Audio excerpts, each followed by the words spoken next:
La durée de l'audience exprime la volonté que les élus du Kasaï, les élus nationaux et provinciaux, au regard des revendications, aussi pas de l'intérêt que porte la population du Kasaï, ont sur la construction de l'aéroport de Tchikapa.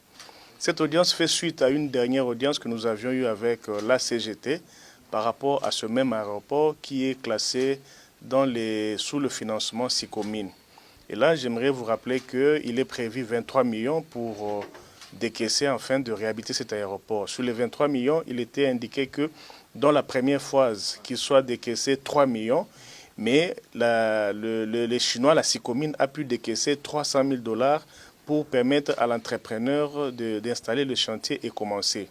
Des informations reçues au niveau du VPM Transport indiquent que la SICOMINE n'attend que le rapport du premier décaissement, soit 300 000 $, pour qu'elle décaisse les 2 700 000 $ qui restent.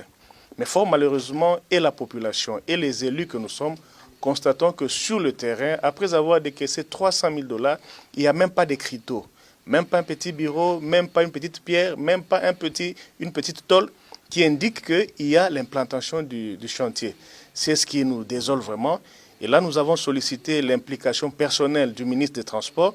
C'est vrai, ce n'est pas lui qui gère ou qui supervise ces travaux, mais séance tenante, il a appelé son collègue des ITPR, qui est à Lubumbashi présentement, que nous allons voir prochainement, pour qu'il invite l'entreprise qui est appelée à construire cet aéroport, qu'on nous dise où sont passés ces 300 000 $, à quoi ils ont servi.